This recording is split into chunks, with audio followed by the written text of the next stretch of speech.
Everyone, आज के इस इवेंट में आप लोगों का खैर मकदम है, खुशामदीद है। आप लोग अपना कीमती वक्त लेकर के आए, यहाँ पर बैठे, वक्त दिए। आज हम लोग बात करेंगे एंटीबायोटिक अवेयरनेस पर। ये टॉपिक बहुत इम्पोर्टेंट है, लेकिन ये इग्नोर्ड है। उसके पहले मैं अपना इंट्रोडक्शन दे दूं। मैं मोहम्मद शाहिद इकबाल हूँ, MBBS MD मेडिसिन, और ये मैं अलहुदा क्लिनिक में कंसल्टेंट फिजिशियन हूँ। आप लोग यहाँ पर बैठे हैं, आप लोग ये सोच रहे होंगे कि भाई ये एंटीबायोटिक एंटीमाइक्रोबियल रेजिस्टेंस है ना, ये पोस्टर भी लगा हुआ है। यह एंटीबायोटिक रेजिस्टेंस के बारे में जो यहाँ पर बात हो रही है, तो आखिर क्यों जरूरी है जानना, है ना। ये भाई आप डॉक्टर हैं, आप जाने, चाहे जो हॉस्पिटल के जो स्टाफ हैं वो जाने, है ना, या गवर्नमेंट जाने, या हम जनरल पब्लिक क्यों जाने इसके बारे में। तो ये बहुत जरूरी है। ये अभी बातें होंगी थोड़ी देर में, तो सारी चीजें ये पता चल जाएगा कि ये आम पब्लिक को भी जानना क्यों जरूरी है, ये है ना, क्यों इम्पोर्टेंट है, कितनी बड़ी समस्या है अभी के टाइम में ये। और ये इससे ज्यादा जरूरी ये है कि ये आम पब्लिक इस पर क्या कर सकती है ना। आप लोग क्या कर सकते हैं, हम लोग क्या कर सकते हैं, गवर्नमेंट इसके लिए क्या कर सकती है, इस सब पे बातें होंगी। कुछ इसके पहले जो है कि बात शुरू हो, इसके पहले कुछ चौंकाने वाले आंकड़े हैं, है ना, कुछ स्टैट्स है, कुछ डेटा है ना, कि सारी चीजें बात जो होती है वो डेटा पे होती है। भाई एविडेंस क्या है ना, इसके बारे में हम इतना परेशान क्यों है ना। आखिर बात होती है ना, क्यों इस पे बात करें, क्यों इस पे चर्चा करें, क्यों ये पूरा वर्ल्ड लेवल पे ये जो है कि बहुत बड़ा मुद्दा बना हुआ है एंटीबायोटिक रेजिस्टेंस पे, है ना। फिर इसके बारे में बाद में बात करेंगे कि ये आखिर है क्या। तो दुनिया भर में अगर बात करें तो 2019 में 4.95 मिलियन, यानी कि 49 लाख जो मौतें हुई हैं, जो डेथ हुआ है, वो ड्रग रेजिस्टेंट इन्फेक्शन की वजह से हुआ है, ठीक है। और उसमें जो है 12 लाख लोगों का जो मौत हुआ वो सीधा एंटी माइक्रोबियल रेजिस्टेंस की वजह से हुआ। और उसमें जो है जो 5 साल से कम बच्चे हैं, हर 5वीं मौत जो है वो 5 साल से कम बच्चे के थे। तो ये जो आंकड़े हैं, जो डेटा है, वो बहुत शॉकिंग है। अच्छा, भारत में क्या हाल है इसका। तो भारत में 58,000 हर साल नवजात शिशु, ठीक है, जो अभी पैदा हुआ, वो रेजिस्टेंट बैक्टीरिया से, इन्फेक्शन की वजह से मर जाते हैं। 58,000 हर साल। और अभी का जो टाइम है, अभी के टाइम में भारत जो है ये पूरे इंडिया का, ये पूरे वर्ल्ड का AMR कैपिटल बना हुआ है, ये एंटी माइक्रोबियल रेजिस्टेंस कैपिटल, यानी कि सबसे ज्यादा रेजिस्टेंट बैक्टीरिया, है ना, और सबसे ज्यादा एंटी माइक्रोबियल रेजिस्टेंस, सबसे ज्यादा जो रेजिस्टेंट केसेज हैं, है ना, वो ज्यादा यहाँ है, इंडिया में। और ये अच्छी बात नहीं है, ये खुशी की बात नहीं है ना, ये बहुत शर्म की बात है ना। और ये इसके लिए सब लोग जिम्मेदार हैं, है ना, doctors, policy maker, general public, सारे लोग जिम्मेदार हैं। बात में फिर बात आएंगी। अगर ये ऐसा होता रहा तो ये प्रिडिक्शन है, ये जो एक्सपर्ट है वो अंदाजा लगाए हैं कि 2025 तक ये जो है 20 लाख सालाना मौत होगा सिर्फ इन्फेक्शन की वजह से, क्योंकि कोई एंटीबायोटिक काम नहीं करेगा। तो अब ये सवाल उठता है कि भाई है क्या एंटी माइक्रोबियल रेजिस्टेंस, ये है क्या, एंटीबायोटिक रेजिस्टेंस क्या है। तो एंटी माइक्रोबियल और एंटीबायोटिक में थोड़ा सा डिफरेंस है समझने के लिए। जैसे कि हमारे शरीर में कोई इन्फेक्शन हुआ, या कुछ बैक्टीरिया, वायरस तो पहले से भी है, पेट में भी हमारे, है ना, जो कि वो फायदेमंद होता है ना, बहुत सारी चीजों को है ना, प्रोटेक्टिव होता है ना, एक तरह से फायदेमंद है वो, तो वो है। लेकिन कभी कभी बाहर से इन्फेक्शन आ गया, या फिर अंदर का ही वो खराबी कर दिया, वो इन्फेक्ट कर दिया, तो उसके लिए फिर जो है दवाई की जरूरत पड़ती है ना, उसको एंटीमाइक्रोबियल कहते हैं। उसमें अगर बैक्टीरिया पे दवा, बैक्टीरिया के ऊपर दवा काम कर रहा था, एंटीबायोटिक हो गया। वायरस पे अगर काम किया तो एंटीवायरल हुआ, है ना। और ऐसे सब मिला करके उसको एंटीमाइक्रोबियल कहते हैं ना, कि सब मिला के। तो हम लोग जो ज्यादा कंसर्न कर रहे हैं अभी वो एंटीबायोटिक पे सिर्फ, ठीक है, वो एंटी पैरासिटिक या एंटीवायरल पे वो ज्यादा अभी नहीं बात होगी, क्योंकि वो सब है लेकिन बहुत बड़ा मुद्दा नहीं है। लेकिन एंटीबायोटिक रेजिस्टेंस बहुत बड़ा मुद्दा है, ठीक है। तो रेजिस्टेंस क्या है, एंटीमाइक्रोबियल रेजिस्टेंस है क्या? तो जैसे कि कोई इन्फेक्शन हुआ है ना, दवा खा लिए, ठीक हो गया, है ना, जो बैक्टीरिया था, जो इन्फेक्शन कर रहा था, जो खराबी कर रहा था, जो बीमारी पैदा कर रहा था, वो मर गया, ठीक हो गया, बीमारी ठीक हो गई। अब क्या हुआ कि उसके अंदर जो है बैक्टीरिया जो अंदर है वो चेंजेज आ गया, ठीक है। वो एक तरह से उसको एक तरह से आदत हो गया, उसको अभ्यास हो गया, उसको प्रैक्टिस हो गया कि भाई ये जो आ रहा है एंटीबायोटिक बाहर से जो दिया जा रहा है उससे कैसे बचा जाए, ठीक है। तो उसको जो है वो जो है अपने अंदर कुछ ऐसा चेंज किया, है ना, कि अब जो है जो पहले जो दवाएं दी जा रही थी अब उस पे वो काम नहीं कर रहा, वो असर नहीं कर रहा, है ना। तो इसी को कहते हैं एंटीबायोटिक रेजिस्टेंस, है ना। जो पहले जो दवाएं काम करती आ रही थी अब वो काम नहीं कर रही हैं, ठीक है।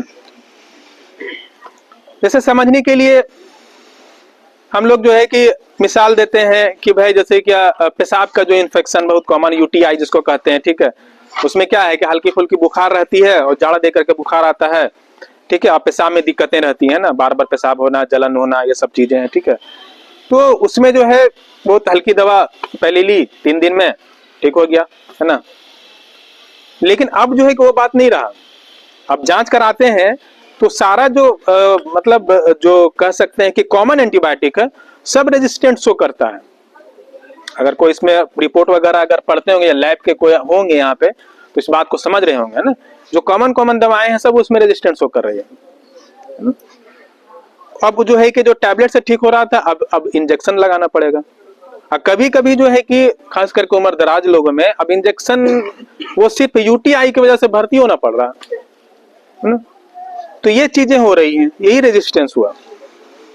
फिर आगे बात करते हैं सर्जरी किसी का हुआ, होता रहता है, किसी को हर्निया हुआ, हाइड्रोसिल हुआ, किसी को गॉल ब्लैडर हुआ या किसी को सिजेरियन हुआ, जो भी सर्जरी हुई, सर्जरी के बाद इन्फेक्शन को थोड़ा चांसेस होते हैं।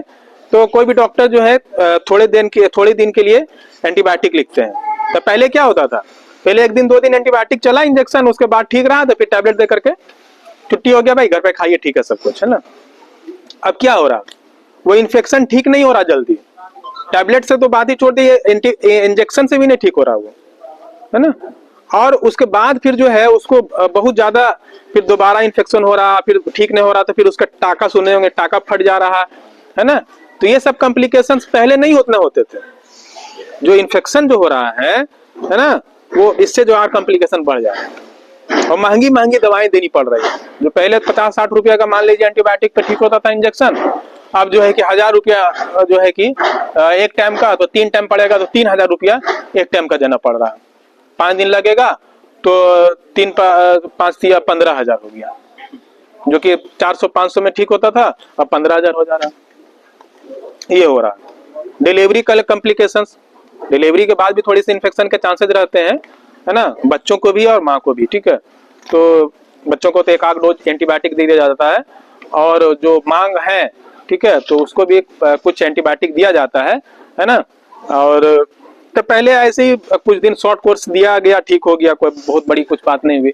अब कॉम्प्लिकेट हो जा रहा, न्यूनेटल सेप्सिस जिसको कहते हैं, बच्चों में सेप्सिस हो जा रहा, इन्फेक्शन हो जा रहा, वो जल्दी जो है नॉर्मल एंटीबायोटिक से वो रिस्पॉन्ड नहीं कर रहा, जिसकी वजह से अभी भी डाटा बताए थे, जिसकी वजह से बच्चों भी मौतें हो रही हैं और डिलीवरी कॉम्प्लिकेशंस वगैरह से अगर ज्यादा इन्फेक्शन हुआ तो माँ को भी खतरा बना रहता है। हमारी इंडिया की बात करें तो जो 3 एंटीबायोटिक, आगे भी बात होगी, जो है क्या, एमोक्सिसिलिन, अजिथ्रोमाइसिन और ये सब जो लीवोफ्लोक्सासिन वगैरह है, ठीक है, ये बहुत ज्यादा हम लोगों के देश में इस्तेमाल हो रहा है, जिसकी वजह से इसका रेजिस्टेंस कैसे बढ़ता जा रहा है। न्यूज़पेपर वगैरह में भी अभी रिसेंटली आर्टिकल आया था, छपा था उस पे कि सबसे ज्यादा अभी जो है कि है ना कि एमोक्सिसिलिन रेजिस्टेंट हुआ है और उसके बाद सेप्ट्रेक्सोन इंजेक्शन, ठीक है। फिर अभी बात करेंगे और भी बहुत सारी बातें हैं यहाँ पर, सब लोग ध्यान से सुने। तो भारत में अगर बात करें, इंडिया की बात करें तो क्या कारण है इस रेजिस्टेंस का, अगर हम पॉइंट वाइज अगर बात करें तो क्या कारण है। तो इसमें अगर हम उसको पॉइंट वाइज बात करें तो यहाँ 7 कारण हम बताना चाहेंगे, ठीक है, जो स्टडी और जो रिसर्च हुआ उसके ये से। यहाँ पर जो है मतलब कोई रिस्ट्रिक्शन नहीं है दवा दुकानों पर केमिस्ट के पास, ठीक है। 90% जो एंटीबायोटिक है वो बिना प्रिस्क्रिप्शन के लोग लेते हैं, ठीक है। दवा दुकान गए, 2 दिन से हमको बुखार लगा है, ठीक है, चलो एक तो सिप्रोफ्लोक्सासिन, पैरासिटामोल, सर्दी है लेवोसिट्रिजिन, चलिए 2-2 टैबलेट दे दिए, हो गया 50 रुपया 60 रुपया जो अपना बिल बना, चलिए वो भी खुश, ये भी खुश। ठीक हुआ नहीं हुआ, अब जो है कि इस वजह से क्या हुआ, शॉर्ट कोर्स लिए, उसका जरूरत था नहीं था, कोई टेस्ट नहीं और कोई जो है कि जांच नहीं, ठीक है, अब कोई डॉक्टर का सलाह नहीं, ठीक है, कोई पूछताछ नहीं, बस इसी तरह से चल रहा है। 90% प्रिस्क्रिप्शन वो जो है एंटीबायोटिक का वो विदाउट जो है लिया जा रहा है विदाउट डॉक्टर के एडवाइस से। ये बहुत बड़ा कारण है।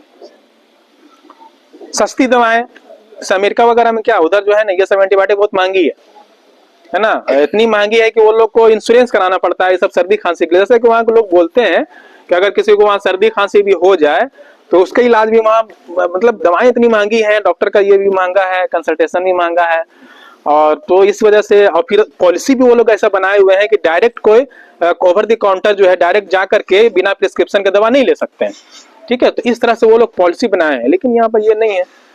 तो सस्ती दवाएं यहाँ पर है, ठीक है, एजिथ्रोमाइसिन है, एमोक्सिसिलिन है, ठीक है। तो कुछ भी हुआ, गला में खराश हुआ, चलो एमोक्सिसिलिन ले लो, ठीक है। बुखार हो गया, चलो एजिथ्रोमाइसिन ले लो। पेशाब का जो है कि कुछ दिक्कत लग रहा, चलो लो 2 दिन के लिए लेवोफ्लोक्सासिन ले लो, सिप्रोफ्लोक्सासिन ले लो, ठीक है। दवाएं सस्ती है, ले लिया, आसानी से दे दिया, केमिस्ट भी आसानी से दे दिया, है ना। एजिथ्रोमाइसिन एमोक्सिसिलिन का बहुत मिसयूज हो रहा है ना।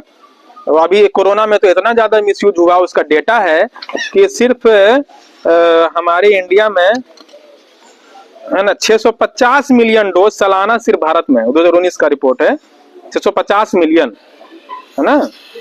ये जो है सिर्फ एजिथ्रोमाइसिन का है, सोचिए इतना मिसयूज होता है हम लोग के यहाँ। अभी देख लीजिएगा, अभी आप लोग को ये भी अब सब वाकिफ भी होंगे इस चीज से, या अगर नहीं तो कभी जाइएगा दुकान में, वो बुखार कहिएगा तो बिना एंटीबायोटिक का दवा ही नहीं देगा। वायरल फीवर भी एंटीबायोटिक दे रहे हैं आजकल। जितना जो बुखारें हैं, जो बुखार जो होता है कॉमन, वो क्या है, मैक्सिमम वायरल फीवर होते हैं ना।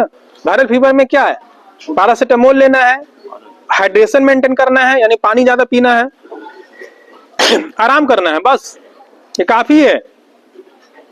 और उसमें जो है कि 2 तरह का एंटीबायोटिक है ना। अभी एक बच्चे को जो है ये लगा, ठंडा लगा, तो उसको लूज मोशन वगैरह जो भी बुखार वगैरह लगा, और उसमें 3 एंटीबायोटिक दिया, जो भी लोकल अब जो प्रैक्टिशनर है चाहे जो है, ठीक है ना, 3 एंटीबायोटिक दिया। ओफ्लोक्सासिन दिया, हालांकि वो 1 साल का बच्चा, ओफ्लोक्सासिन दिया, मेट्रोनिडाजोल दिया, एजिथ्रोमाइसिन दे दिया उसको। अब उसका तो साइड इफेक्ट है वो अलग है, ठीक है, और जो जरूरत था ही नहीं उसको वो भी दिया जा रहा है। एक तो है कि कॉस्ट बढ़ा, फिर भी दवा का तो कॉस्ट लगेगा ना, फ्री तो नहीं आ रहा, कॉस्ट लगा, फिर उसका साइड इफेक्ट अलग हुआ और जरूरत भी नहीं है।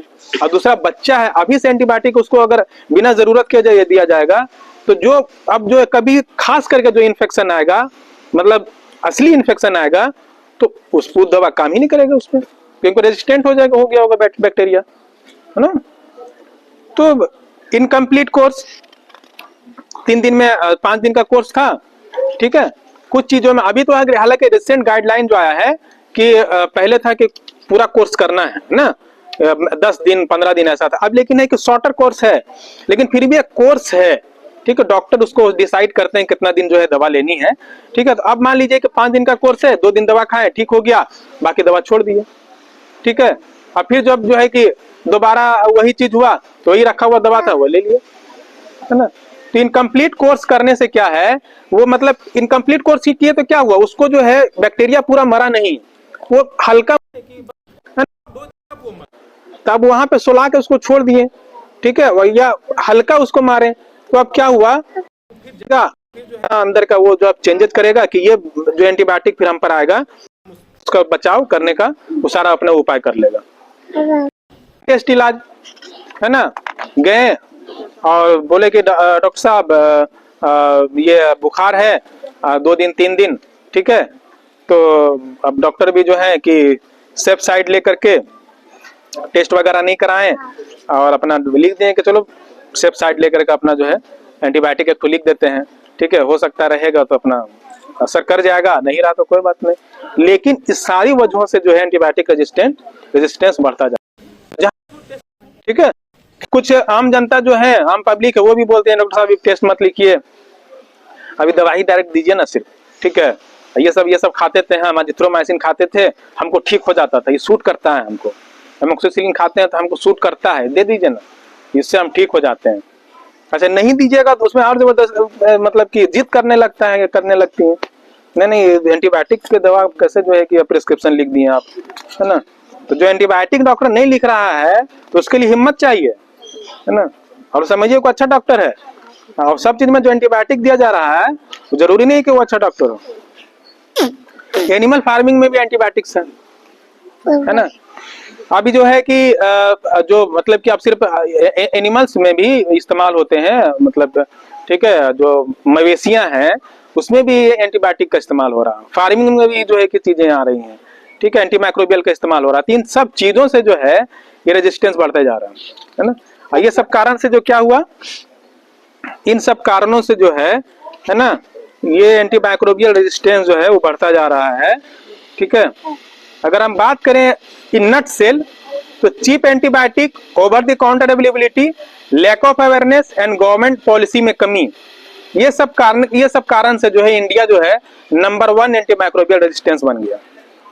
अब कुछ बात करते हैं, कुछ गलतफहमियां जो है, ठीक है, जो हमारे जो समाज में जो कुछ गलतफहमियां फैल गई हैं उसके बारे में बात करते हैं। जैसे कि बात हो ही रही है, सब वही सब बात है, जैसे हर बुखार में एंटीबायोटिक के जरूरी नहीं है, कोई बुखार लगा तो एंटीबायोटिक ये जरूरी नहीं है, ठीक है। बुखार वायरस से भी होता है, ठीक है, तो वायरस में एंटीबायोटिक का कोई काम नहीं है। स्ट्रोक एंटीबायोटिक बेहतर है, जरूरी नहीं है। जैसे कि तो बोलते हैं कोई पेशेंट है तो थोड़ा सा हार्ड दवा दीजिएगा, तो ये सब नॉर्मल दवा इसको नहीं सूट करता है, तो ये जरूरी नहीं है, जहां जरूरत पड़ता है वहां तो दिया ही जाता है ना, या लोगों के अंदर ये बैठ जाता है। दोबारा अगर बची, जैसे कि पहले ही बात किया, कुछ दवा बची हुई है, हमको ये सूट किया था, फिर वही लेके खा लिए, जरूरी नहीं है। हो सकता है कि इस बार जो बैक्टीरिया जो इन्फेक्शन हुआ है वो बैक्टीरिया से अलग हो, है ना, या पिछला साल जो इन्फेक्शन हुआ ये इन्फेक्शन अलग हो, तो ये सब चीज नहीं लेना, सबको दे दो।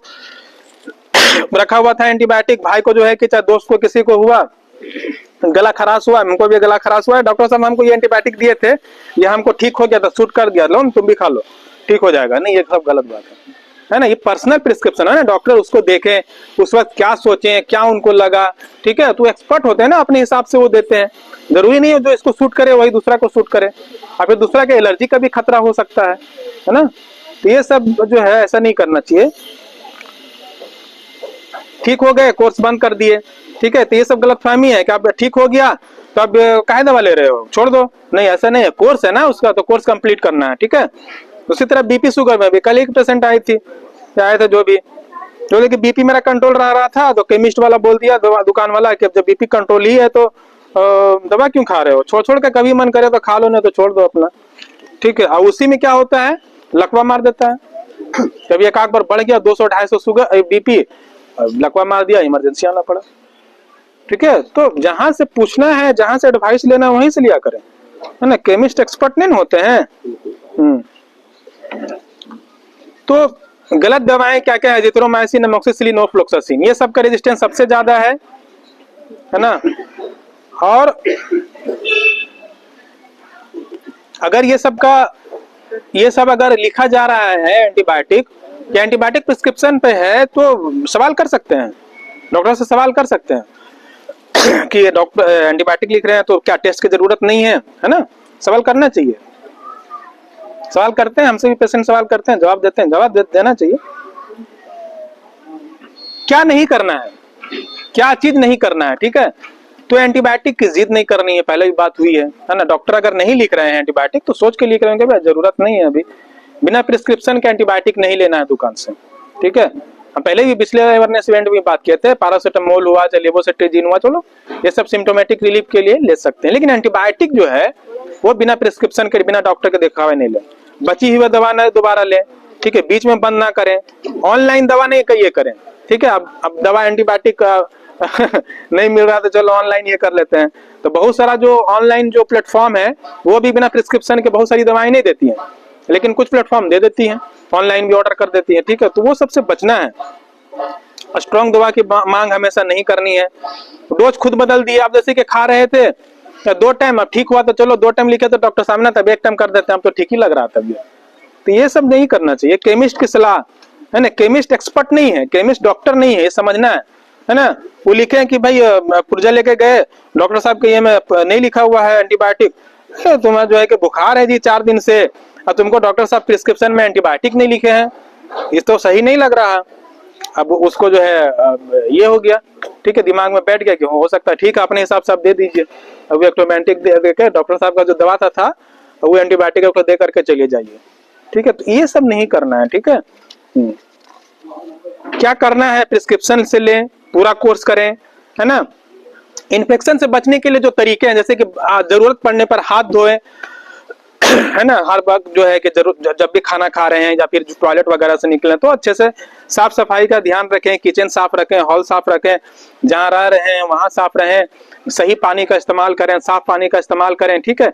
तो जो ये सब जो पानी है और जो चीजें हैं, ये सबसे जो इन्फेक्शन के चांसेस होते हैं घट जाएंगे, ठीक है। बाहर का जो है चीजें ना लें, है ना, ठेला वाला जो सामान है वो सब ना लें, वो सब बहुत ज्यादा इन्फेक्शन का सोर्स रहता है। टाइफाइड है, चाहे जो है क्या है ना, और सब जो पेट का जो इन्फेक्शन है, ये सब चीजें जो है वो सबसे बढ़ती है ना, ठेला वाले सामान से, क्योंकि जो अध पका है या फिर पानी गंदा है तो वो सबसे इन्फेक्शन बढ़ जाता है ना। जहाँ जरूरत है वैक्सीन का इस्तेमाल करें, है ना। वैक्सीन यानी कि जो पहले भी बात हुई थी, अलग से एक सेशन भी था इस पर, एडल्ट इम्यूनाइजेशन। बच्चों को तो वैक्सीन दिलाना ही है, जो बड़े हैं, ठीक है। तो उनके लिए जैसे कि जो डायबिटिक पेशेंट है उनको निमोनिया का, flu vaccine, hepatitis B vaccine, ये सब का वैक्सीन ले लेना चाहिए। और जो किडनी पेशेंट है उनको भी, और जो 50 साल से ज्यादा जिनका एज हो गया, अगर सब कुछ नॉर्मल भी है फिर भी वो निमोनिया का वैक्सीन उनको ले लेना चाहिए, ठीक है। निमोनिया का वैक्सीन लेने से क्या है कि आगे निमोनिया का चांसेस घट जाएंगे। अगर ये होगा भी तो उतना सीरियस नहीं होगा। आजकल क्या है, अगर ओल्ड एज में 60-70 साल में अगर किसी को अगर निमोनिया हो गया तो अभी उसको आईसीयू में भर्ती करना पड़ता है। आईसीयू का चार्ज एक दिन का जो है कि 10 से 15 हजार लगेगा। अब नॉर्मल एंटीबायोटिक से सुनता नहीं है ये सब, ठीक है। जो इन्फेक्शन होता है वो सब महंगी दवाएं 2000-3000। अब तो जो है कि कोलिस्टीन जो है कि ऐसी महंगी दवाएं हैं कि 5 दिन का कोर्स चले तो 60,000 लग जाएगा उसको, ठीक है। सब ऐसी फैंसी दवाएं आ गई हैं, है ना। तो अब इसीलिए उससे बेटर क्या है, 4000 का निमोनिया का वैक्सीन 3-4 हजार का लगता है, एक बार लगेगा, फिर 1 साल के बाद दूसरा लगेगा, फिर 5-5 साल पे लेना है, ठीक है। तो जहां पर जरूरत है उसको वैक्सीन लें, है ना, उससे बचाव होगा। मास्क लगाए जहां पे जरूरत है, भीड़ भाड़ से, जब कुछ वायरल फीवर हो जाए या सर्दी खांसी है तो भीड़ भाड़ से बचें, अपने घर पर रहें, है ना, रेस्ट करें। हाँ, जहां जरूरत है सवाल करें डॉक्टर से कि भाई एंटीबायोटिक आप दे रहे हैं तो ऐसा क्यों, टेस्ट करवाएं, है ना, कल्चर सेंसिटिविटी या सीबीसी या जो भी टेस्ट लिख रहे हैं, टाइफाइड मलेरिया जो लिख रहे हैं, जो जरूरत के हिसाब से अगर लग रहा है। अब 3 दिन के बाद 5 दिन के बाद कोई टेस्ट रिपोर्ट आएगा, टाइम लगेगा, ठीक है, जब तक कुछ डॉक्टर साहब कुछ दवा लिख देंगे, है ना, जो सिम्टोमेटिक रिलीफ के लिए टाइम लगेगा, टेस्ट में वेट करेंगे, लेकिन बेटर दवा लिखा जाएगा ना। अब अंदाज से दवा लिखा गया, हो सकता है वो दवा काम ना करे, ठीक है। इसीलिए बेटर है कि जहाँ वेट करना है वहां पे एंटीबायोटिक देने से पहले वेट करना चाहिए, जांच करानी चाहिए, ठीक है। तो अब जो है क्या क्या काम है ना, ये तो हो गया। अब जिम्मेदारी क्या क्या है ना, ये जानना बहुत जरूरी है कि सोसाइटी का क्या जिम्मेदारी है और फार्मासिस्ट का क्या जिम्मेदारी है, डॉक्टर की क्या जिम्मेदारी है। डॉक्टर की जिम्मेदारी क्या है, सही डायग्नोसिस करना। बुखार एंटीबायोटिक नहीं, ये सब नहीं करना चाहिए। बुखार क्यों आ रहा है, कहाँ का बुखार है, गला के इन्फेक्शन से है, पेशाब का इन्फेक्शन से है, पेट का इन्फेक्शन से है, फेफड़े का इन्फेक्शन से है, कुछ तो कारण होगा, ठीक है। तो उसका डायग्नोसिस सही बनाना चाहिए।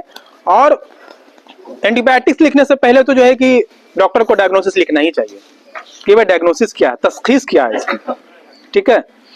सही एंटीबायोटिक चुनना, है ना, हर एंटीबायोटिक नहीं करना या फिर ब्रॉड स्पेक्ट्रम सब में दे देना, नहीं, सही एंटीबायोटिक जो खास करके वहां पर पॉइंट करके उसको किल करें, ठीक है। ये एक जिम्मेदारी है। कल्चर सेंसिटिविटी पर डिसीजन बनाना, जो रिपोर्ट आ रहा है उस हिसाब से देखें, उसको जज करें, है ना, कि क्या सूट करेगा इनको। अब फार्मासिस्ट की क्या जिम्मेदारी है, एक बहुत बड़ी जिम्मेदारी है कि बिना प्रिस्क्रिप्शन के एंटीबायोटिक ना दें। अगर ये सब फार्मासिस्ट, दवा दुकान वाले अगर ये कर लें तो समझिए कि 90% प्रॉब्लम तो यही सोल्व हो गया। 90% प्रिस्क्रिप्शन आ रहा है वहां से बिना प्रिस्क्रिप्शन के। तो अगर वो ये तय कर लें, यो तहिया कर लें कि आज से हम जो है कोई भी पेशेंट को बिना प्रिस्क्रिप्शन के एंटीबायोटिक हम नहीं देंगे, तो 90% प्रॉब्लम तो यही सोल्व हो गया। ठीक है, बाकी 10% हम लोग डॉक्टर या पब्लिक है वो मिलकर कर लेंगे। पेशेंट को एजुकेट करना कि सही डोज सही टाइम लेंगे, फार्मासिस्ट की जिम्मेदारी है। और टेम्परेचर पे सही रखना है ना, कुछ दवाएं फ्रिज में रखनी होती हैं ताकि वो उसके जो है एफिकेसी खराब ना हो। हॉस्पिटल की जिम्मेदारी क्या है? इन्फेक्शन कंट्रोल पॉलिसी बनाना, ठीक है, कि कैसे इन्फेक्शन कंट्रोल किया जाए। और जो जनरल पब्लिक की क्या जिम्मेदारी है कि बच्चों को भी सिखाना है कि हर बुखार में एंटीबायोटिक नहीं लगती है ना, अपने परिवार वालों को भी सिखाना है कि हर बुखार में एंटीबायोटिक की जरूरत नहीं है, या फिर अपने जो आस पड़ोस के जो भी मिलने जुलने वाले हैं सबको बताना है कि हर बुखार में एंटीबायोटिक जरूरी नहीं है। सोशल मीडिया पर गलत एडवाइस नहीं फैलाना चाहिए, है ना। और तो ये है अब नट सेल। और समझिए कि एक लास्ट संदेश ये है आप लोगों के लिए कि एंटीमाइक्रोबियल रेजिस्टेंस जो है एक बहुत बड़ा प्रॉब्लम है। ये कोई मतलब हल्की फुल्की चीज नहीं है। एक तरह से जैसे कोरोना था ना, वो एपिडेमिक पेंडेमिक हो गया। अगर इस पे ध्यान नहीं दिया जाएगा तो सेम चीज ऐसे ही आएगा। एक्सपर्ट का कहना है कि अगर ये चीज होता रहा तो एक टाइम आएगा जब पोस्ट एंटीबायोटिक एरा आ जाएगा। पोस्ट एंटीबायोटिक एरा मतलब ऐसा वक्त जब कोई एंटीबायोटिक नहीं काम करेगा। तब फिर क्या होगा? तब फिर ये होगा कि एक हल्का सा अगर इंजुरी हुआ, इन्फेक्शन हुआ, तो उससे भी मौत जा सकती है। अगर किसी को कैंसर की दवा चल रही है तो कैंसर से क्या होता है? कैंसर से ये होता है कि दवा से जो होता है वो इम्यून सिस्टम कमजोर हो जाता है, तो इन्फेक्शन का चांस बढ़ जाता है, तो उसमें भी एंटीबायोटिक दिया जाता है। अब किसी को कैंसर की दवा दी जा रही है कैंसर पेशेंट को, अब जो एंटीबायोटिक दिया जा रहा है कोई एंटीबायोटिक काम ही नहीं कर रहा, तो जान जो है ड्रास्टिकली बहुत ज्यादा बढ़ जाएगा। मतलब कि मौत का जो ये है बहुत ज्यादा बढ़ जाएगा। डिलीवरी अगर हो रहा है, बच्चों का जो सेप्सिस हो रहा है अभी भी, तो अभी कुछ एंटीबायोटिक काम कर रहा है। ऐसा अगर जब कोई एंटीबायोटिक में जितना सेप्सिस हुआ, जितना इन्फेक्शन हुआ, सबकी मौत आ गई। कोई अगर नी रिप्लेसमेंट हुआ, कोई रिप्लेसमेंट हुआ, सब में इन्फेक्शन है, सब सर्जरी है, सब में इन्फेक्शन है, तो सब में जो है मौत का जो ये है, ठीक है, जो कह सकते हैं कि परसेंटेज है या तादाद है, बहुत ज्यादा बढ़ जाएगा। ये प्रिडिक्शन है। अगर ये चीज नहीं किया गया, हम लोग अगर इस पर कदम नहीं उठाएं या गवर्नमेंट डॉक्टर सब मिलकर के कदम नहीं उठाएं तो ये चीजें आ जाएंगी, है ना। और सुनने में ये बहुत भयावह लग रहा है, लेकिन अभी भी ये चीजें हो रही हैं। अभी आईसीयू में डेथ बहुत ज्यादा बढ़ रहा है, समझ में नहीं आ रहा है, लेकिन उसका जो कल्चर जब कराया जा रहा है, इन्फेक्शन हो रहा है, तो सारी जितनी भी एंटीबायोटिक उसको दिया जा रहा है सब रेजिस्टेंट पाया जा रहा है। ये भी हो रहा है, ऐसा नहीं कि अब आगे होगा, ये सब अभी हो रहा है, ठीक है। अगर अभी भी हम लोग अगर सही नहीं हुए तो फिर आगे तो वही पोस्ट एंटीबायोटिक एरा जैसा कि प्रेडिक्शन किया जा रहा है वो आ सकता है, ठीक है। तो ये कैजुअल मेडिसिन नहीं है, एंटीबायोटिक कैजुअल मेडिसिन नहीं है कि चलो बुखार लगा पैरासिटामोल ले लिए। ये जान को बचाने वाला जो है ये एंटीबायोटिक है, जान को बचाने वाली दवा है, ठीक है। और ये मेरी रिस्पॉन्सिबिलिटी सिर्फ नहीं है, डॉक्टर की रिस्पॉन्सिबिलिटी नहीं है, पूरे समाज की जिम्मेदारी है, पूरे डॉक्टर कम्युनिटी की जिम्मेदारी है, पूरी सरकार की जिम्मेदारी है कि इसको जो है मिल करके इस प्रॉब्लम से हम लोग, है ना, निकल सकते हैं, इस प्रॉब्लम से निकल सकते हैं। सदियों ये जो है कि लाखों लोगों, करोड़ों लोगों के जो है पहले जो है एंटीबायोटिक जान बचाई है, बचाते आ रही है, ठीक है। वर्ल्ड वॉर जो 2 हुआ था उसमें बहुत लोगों का जो है कि पेनिसिलिन का जो खोज हुआ था उसके पहले जिसका भी कटा छटा उससे बहुत जाने जाती थी, लेकिन वो हुआ वर्ल्ड वॉर 2 हुआ, उसमें बहुत सारे इंजुरी हुआ, उस पेनिसिलिन की वजह से बहुत सारे लोगों का जान बचा और अभी भी बच रहा है। अगर अगर हम इस पर ध्यान नहीं दिए तो ये सारी एंटीबायोटिक्स क्या होगी, ये जो जान बचाने वाली थी सारी बेकार हो जाएंगी, है ना। इसलिए हम लोगों को एक निर्णय लेना है कि जरूरत पड़ने पर ये एंटीबायोटिक ले, ये हजारों लोगों की जान बचा सकती है। इसी के साथ जो है हम चाहते हैं कि आप लोग एक तहिया करें, एक ओथ लें, जैसे होते हैं ना भाई डॉक्टर ओथ लेते हैं, एक ओथ लें कि बिना प्रिस्क्रिप्शन के एंटीबायोटिक नहीं लेंगे। सब तहिया करते हैं इंशाल्लाह, है ना, कि बिना प्रिस्क्रिप्शन के है ना, बिना डॉक्टर के दिखाए जो है एंटीबायोटिक्स नहीं लेना है। ओवर द काउंटर दवा दुकान से जाकर के डायरेक्ट एंटीबायोटिक्स नहीं लेना है, ठीक है। सब तैयार करते हैं इंशाल्लाह, ठीक है। अब आप लोग जो है कुछ अगर सवाल हो किन्हीं के मन में, कुछ बात हो, है ना, कुछ बात अगर नहीं समझ में आई हो या कुछ क्वेश्चन हो इससे रिलेटेड, तो आप लोग सवाल कर सकते हैं।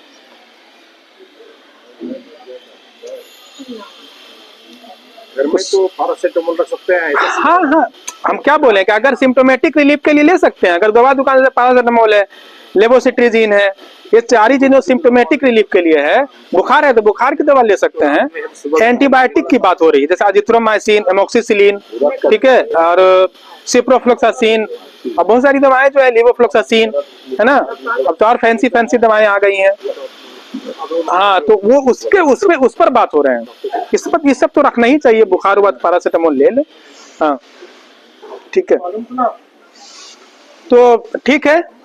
हाँ, एक चीज और जो अभी भी एक बात आ रही थी, है ना, जहां जरूरत हो उस पे उसी के अंदर है आईवी एंटीबायोटिक, है ना, जैसे टाइफाइड हुआ, आईवी एंटीबायोटिक का जरूरत पड़ने पर ही आईवी दिया जाता है, ठीक है। आईवी मतलब कि इंजेक्शन। हाँ, जरूरी नहीं है कि डॉक्टर उसको आईवी लिखें या इंजेक्शन दें, जरूरत पड़ने पर टैबलेट है, टैबलेट लिखेंगे। तो उस पर भी जिद नहीं करना है कि डॉक्टर साहब इसको इंजेक्शन लिख दीजिए, ठीक है। ये सारी चीजें समझनी चाहिए और डॉक्टर पे जहां पर है वो भरोसा करना चाहिए। तो ठीक है, इसी के साथ अपने बातों को हम खत्म करते हैं। आप लोगों का बहुत बहुत शुक्रिया, थैंक यू। हाँ हाँ, दर्द के लिए भी तो मेडिसिन ले लेते हैं। हाँ हाँ दर्द है, हाँ, जीरोडोल पी, हाँ हाँ, देखिए जीरोडोल पी है। अब तो जैसे कि आप जहाँ भी कुछ भी होता है तो डॉक्टर से दिखाते ही हैं कि हमको गठिया का है, ये जिसका दर्द है, ठीक है। तो अगर लगातार इसको लिया जाए विदाउट प्रिस्क्रिप्शन, ये किडनी को डैमेज कर सकता है, ठीक है, और दूसरी जगह जो है ना, इसको ये कर सकता है, ठीक है ना। और लेकिन अगर जैसे कि कभी कभार अगर ले रहे हैं तो उसमें अगर ये बात जरूर रखें कि जब ले रहे हैं इस दवा को तो पानी का इस्तेमाल ज्यादा करें उस वक्त, ठीक है। पानी जो है ना, पानी का ज्यादा इस्तेमाल करने से वो किडनी पे जो है समझिए कि जो असर है, जो है ना, नेक्रोसिस वगैरह जो होता है ना, तो वो कम हो जाता है ना। तो ये करना है कि जरूरत पड़ने पे ठीक है ले सकते हैं, है ना, लेकिन लगातार ना ले, बिना डॉक्टर के पूछे। कि ऐसा होता है कि भाई इस दवा से, अभी देखिए एक हॉस्पिटल में एक बच्चा था 25 साल का भर्ती था, उसको माइग्रेन था, है ना, पिछले बार लगता है बताए थे भी लगता। तो माइग्रेन था तो वो उसको उस दवा से ठीक होता था, डॉक्टर लिखे मान लीजिए 10 दिन के लिखे, 5 दिन के लिए लिखे उसको, ठीक है। अब उससे ठीक हुआ तो अब क्या किया, डॉक्टर के पास नहीं गया, डायरेक्ट कहाँ जा रहा है, डायरेक्ट दुकान के पास जा रहा है, किससे हमको ठीक होता है, हमको ये दवा दे दीजिए, ठीक है। और दिन में जो है कि 2 बार लगातार लेता गया, 1 साल 2 साल जो भी 6 महीना लगता जो भी लिया। उसके बाद उसका जो है डायलिसिस के लिए आया हुआ था, किडनी दोनों फेल हो गया उसका, मतलब कमजोर हो गया, इतना हो गया कि रीनल डिजीज हो गया, ठीक है। तो ये चीजें हैं, ठीक है। तो जितना दिन के लिए बताया गया है अब उतना दिन ले उसको, ठीक है। और फिर जैसे बताया जाएगा डॉक्टर तो बता ही देते हैं कि हाँ भाई कभी कभार जरूरत पड़े तो उसको जरूरत के हिसाब से आप ले सकते हैं, इतना दिन तक उसको ले सकते हैं। फिर उससे अगर आगे बढ़िएगा तो खुद से लेने से पहले डॉक्टर से आके मिल लें, वो देख लेंगे कि भाई उससे उसी को दिया जाए या फिर कुछ दवा चेंज करनी है, या जो मेन जो कारण है उस कारण को ठीक करना है, ठीक है। तो वहां पर को कारण ठीक करने के लिए या जो बीमारी है उसको ठीक करने के लिए और हम आगे क्या कर सकते हैं, ठीक है। जैसे माइग्रेन है, अगर दवा दर्द ठीक नहीं हो रहा है तो जो दवाएं जो रेगुलर दी जाती हैं जिसका साइड इफेक्ट कम है तो उसका डोज बढ़ाना है या उसको डोज करना है, चेंज करना है, वो देखना है ना, उसको ट्रीट करना है, सुई देना है, सुई दीजिए। तो इस तरीके से ठीक है। क्लियर हुआ ना। हाँ। थायराइड का वो जो मिनिमम पैरामीटर है जहाँ पे दवा शुरू नहीं किया है, जहाँ पे वो क्या हो सकता है? वो डिपेंड करता है, एज पे भी डिपेंड करता है, प्रेगनेंसी है कि नहीं है उस पे भी डिपेंड करता है। हाँ, मैंने अहमदाबाद में भी एक जांच करवाया था तो हाँ। 9 पॉइंट कुछ था। हाँ, तो डॉक्टर के पास गया कंडीशन, तो बोले कि ठीक है तुम कंट्रोल थोड़ा करो, अभी मेडिसिन की जरूरत नहीं है, 8 तक हम लोग नॉर्मल मानते हैं। तो उस पे देखिए मुझे जो है वो 50 mg बोल दिया था शुरू करने के लिए। डिपेंड करता है, देखिए सिर्फ ऐसा सिर्फ नहीं है एक्चुअली। जो कहते हैं ना कि इलाज जो किया जाता है वो पेशेंट का किया जाता है, मर्ज का किया जाता है, रिपोर्ट का इलाज नहीं किया जाता है। हम रिपोर्ट ठीक करते हैं, रिपोर्ट का थोड़ी ठीक करेंगे, पेशेंट जो है उसको देखना है, तो पूरा पैरामीटर देखना होता है। जो हाइपोथायराइड जो रिपोर्ट आ रहा है उससे मैच कर रहा है कि नहीं, उससे रिलेटेड उसको कोई कैफियत है कि नहीं है, और उससे रिलेटेड अगर उसको कोई कैफियत है तो ट्रीट करना होगा, ठीक है, यानी कि थायराइड की दवा देनी होगी, है ना, 8-9 जो भी बता रहे हैं आप, ठीक है ना। और अगर उससे कोई रिलेटेड अगर कोई दिक्कत उसको नहीं है तो लाइफ स्टाइल मॉडिफिकेशन, एक्सरसाइज, ये सारी चीजें कह के और उसके बाद 6 वीक पे हम लोग उसको रिपीट कराते हैं। दूसरा जो TSH के साथ T3 T4 है उसको भी वैल्यू देखते हैं हम लोग कि वो सब का वैल्यू क्या है, वो सब का नॉर्मल है या फिर जो है कि वो घटा हुआ है, ठीक है। दूसरा फिर ये भी देखते हैं कि उसको साथ में और क्या है, डायबिटीज भी है या फिर दूसरी बीमारियां भी हैं, ठीक है, या फिर प्रेगनेंसी है कि नहीं है, ठीक है। तो अगर आप जैसे कि हेल्दी हैं, आपको कोई प्रॉब्लम नहीं है, इंसिडेंटल फाइंडिंग आ गया कि थायराइड है, ठीक है, आपको ब्लड प्रेशर भी नहीं है, कोलेस्ट्रॉल भी नहीं है, कुछ भी नहीं है, ठीक है, तो वेट किया जा सकता है उसमें, है ना। लेकिन अगर कुछ इस तरह की चीजें हैं तो बहुत सारी चीजें देखनी होती हैं उसमें। सिर्फ एक पॉइंट पे अगर ये कह दिया जाए कि वकील की तरह कि भाई TSH 8 थायराइड दवा देना है कि नहीं देना है, हाँ चाहे ना में बोलना है, तो ये बहुत टफ हो जाएगा, ठीक है। तो ये चीज समझना, बहुत सारी चीजें देखनी पड़ती है उसमें, ठीक है। और कुछ, ठीक है, थैंक यू।